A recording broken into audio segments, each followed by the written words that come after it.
अब बताइए कि नेता प्रतिपक्ष के काफिले में कभी गाड़ियां घुस जाती है, कभी उनके आवास के इर्द गिर्द फायरिंग होता है।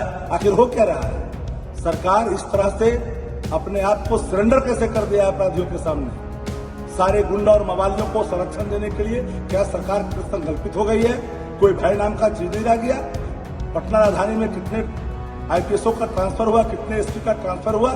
किस बात के लिए? डीके टैक्स सिर्फ वसूली के लिए। नमस्कार, न्यूज फॉर नेशन देख रहे हैं आप। मैं हूं रश्मि श्रीवास्तव आपके साथ। बिहार में आज बहुत बड़ी घटना हुई है। राजधानी पटना के सबसे पॉश इलाके में गोलीबारी हुई है और इसके बाद से ही सुरक्षा पर कई सवाल उठ रहे हैं। बता दें आपको कि नेता प्रतिपक्ष तेजस्वी यादव के अलावा कई मंत्रियों के आवास उस इलाके में है, कई वीआईपी रहते हैं, कई बिहार सरकार के मंत्री और अधिकारी रहते हैं और ठीक उसी जगह पर लूटपाट की जाती है, फायरिंग की जाती है, दिन दहाड़े आपराधिक घटनाओं को अंजाम दिया जा रहा है। और यही वजह है कि अब बिहार में कानून व्यवस्था पर सवाल उठ रहे हैं और ये सवाल विपक्ष के द्वारा उठाया जा रहा है। ऐसे में हम आपको सबसे पहले सुनवाते हैं कि क्या कुछ कहना है आरजेडी प्रवक्ता शक्ति यादव का। नेता प्रतिपक्ष का आवास एक पोलो रोड है। पोलो रोड में आज गोलियां चली है। बिहार में कानून का राज दम तोड़ चुका है। नीतीश कुमार अचेत हैं, मानसिक रूप से अस्वस्थ हैं, उनकी स्मरण शक्ति छीन सी गई है। बिहार अब के लोग अब बिहार में सुरक्षित नहीं हैं। कानून का राज, कानून का डर अब समाप्त हो चुका है। कोई सुरक्षित नहीं है। सुबह निकलता है तो शाम को वापस लौटेगा कि नहीं लौटेगा, ये सवाल परिजनों के हर हमेशा मन में गूंजते रहता है। अब बताइए कि नेता प्रतिपक्ष के काफिले में कभी गाड़ियां घुस जाती है, कभी उनके आवास के इर्द गिर्द फायरिंग होता है। आखिर हो क्या रहा है? सरकार इस तरह से अपने आप को सरेंडर कैसे कर दिया अपराधियों के सामने? सारे गुंडा और मवालियों को संरक्षण देने के लिए क्या सरकार संकल्पित हो गई है? कोई भय नाम का चीज नहीं रह गया? पटना राजधानी में कितने आईपीएसओ का ट्रांसफर हुआ, कितने एसपी का ट्रांसफर हुआ?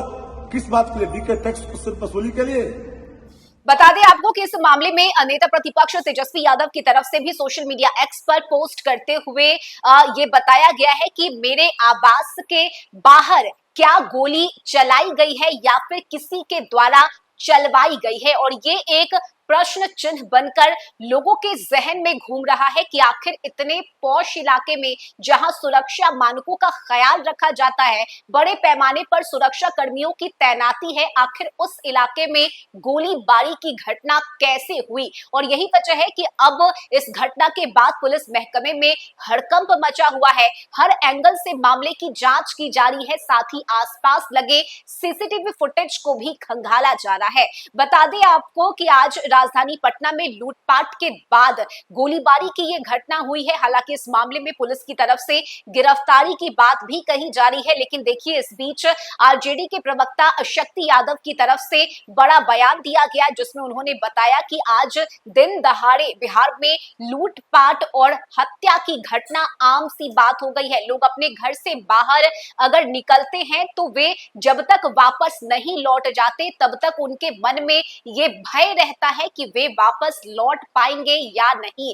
परिवार के लोग चिंतित रहते हैं कि कहीं कोई दुर्घटना ना हो जाए, कहीं कोई घटना ना हो जाए। और यही वजह है कि इस वक्त इस हमले के बाद, यानी कि जिस तरह से अपराधियों की तरफ से फायरिंग की गई उसके बाद से ही विपक्ष हमलावर है। बिहार में बिगड़ती कानून व्यवस्था पर सवाल उठाए जा रहे हैं और नीतीश सरकार को कटघरे में खड़ा किया जा रहा है। देखना होगा कि इस मामले में पुलिस की तरफ से कब तक अपराधी की गिरफ्तारी की जाती है और आगे क्या कुछ खुलासे होते हैं, क्योंकि सवाल ये है कि आखिर इस वीवीआईपी इलाके में, इस पॉश इलाके में जहां पर कई बिहार सरकार के मंत्री अधिकारी रहते हैं, जहां पर नेता प्रतिपक्ष तेजस्वी यादव का आधिकारिक आवास है, ठीक उसी के सामने आखिर ये फायरिंग की घटना कैसे हुई। इस खबर में अभी के लिए बस इतना ही। न्यूज फॉर नेशन पर खबरों का सिलसिला जारी रहेगा। नमस्कार।